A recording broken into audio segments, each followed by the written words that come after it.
Shamaa harka fuunee maatiiwwan koo kan biyya keessaa kan biyya alaa jirtan bakkuma jirtanitti nageenyi Waaqayyoo isiniif haa baay'atu.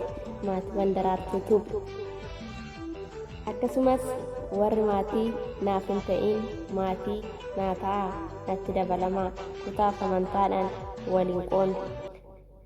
Anillee maatiin isinii ta'a. Akkasumas warri maatii naa taatanii jirtan guddaa tokko galatoomaa. Laayik sheer gochuudhaan jajjabeessitanii asiin nageessan galatoomaa. Ingidee har'a Daraartuun maal qabattee dhufte jechuun keessan hin oolu.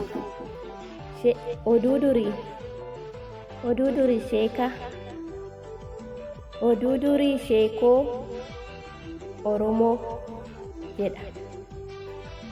Namichaa fi weennii bara durii weennii tokkotu laga qarqara mukaa tokko irra jiraachaa ture. Mukicha irraa firii mi'ooftuu argatu haala bareedaan jiraachaa turte. Guyyaa tokko namichi laga san keessa jiraatu tokko firii mi'ooftuu biqiltuu kanaa nyaachuu waan barbaadeef weennii akka ishiin firii tokko laattuuf kadhate. Weenninis tolee jettee firii tokko darbiteef. Namichis firii isaa nyaatee waan itti mi'aayeef akka ishiin dabaltuuf maaloo firii tokko qofa naa dabaltaa jedhee gaafate.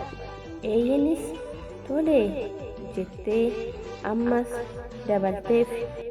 Yeroo kana namichis gammadee firii sani darbiteef. Haadha warraa isaatiif fuudhee geesseef.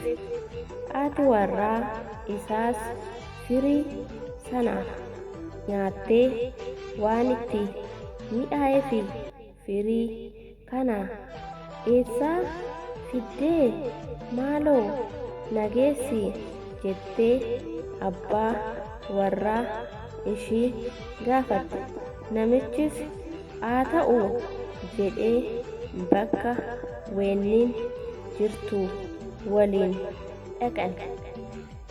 Haati warraa namichaa maaloo firii 2 qofa naa laadhu jettee weennii kadhatte.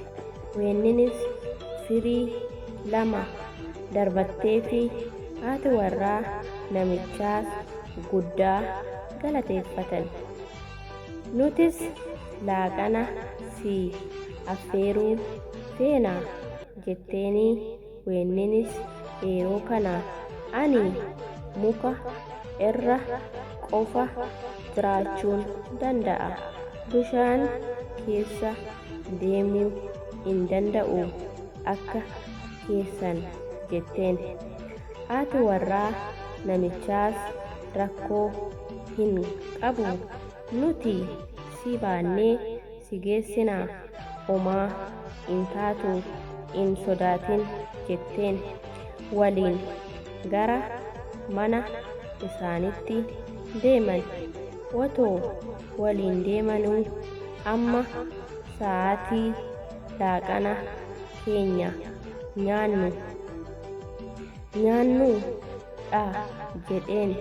Namichi haa ta'u waliin nyaanna jetteeni. Weenninis jalqaba nu wajjin laaqana nyaattaa, saniin booda irbaata keenya immoo si nyaannaa jedheen. Namichi yommuu kana dhageessisu weennin ni naate iddoo galtu dhabdee akka bishaan keessa hin buune in duuti daaka waan hin beekneef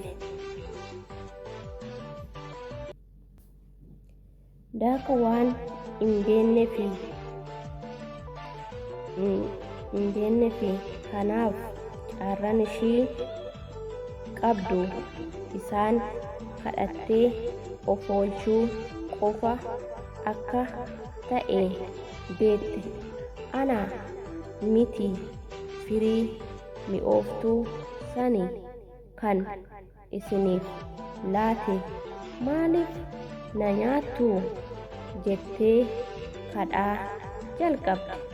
Namichis nuti kana si nyaannu foon dhabnee miti akkuma beektu nuti gowwaadha ati immoo abshaalaa akkuma kee abshaalaa ta'uu waan barbaannuufi onnee kee nyaannee abshaalaa taana jedheeni akka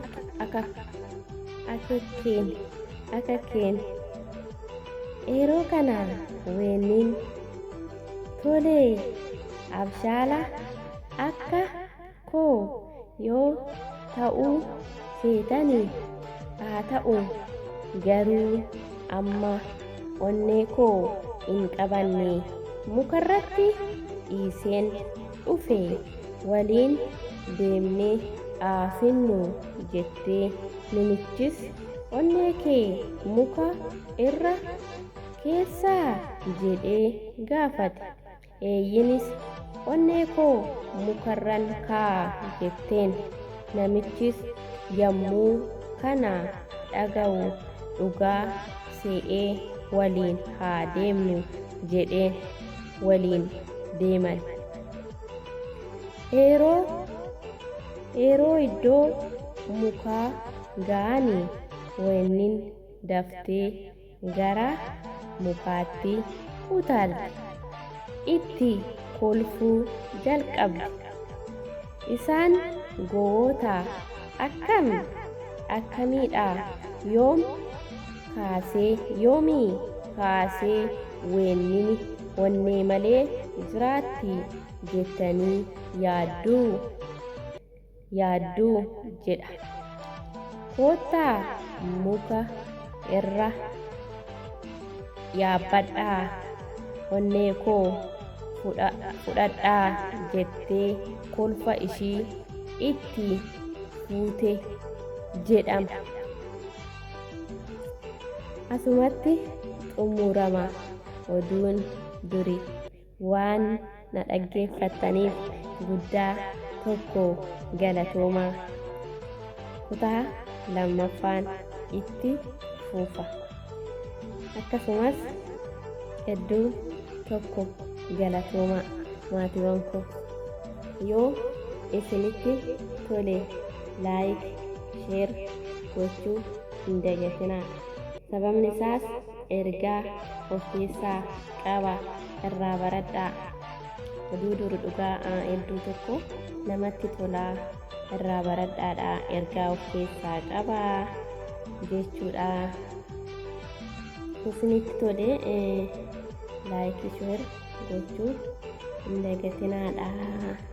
Akkuma beekamu yeroo hundaa isiniifan dhiyeessa.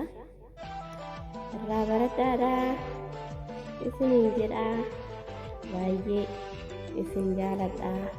Waan na waliin turtaniif guddaa galatoomaa. Kabajaanan isin gaafadha.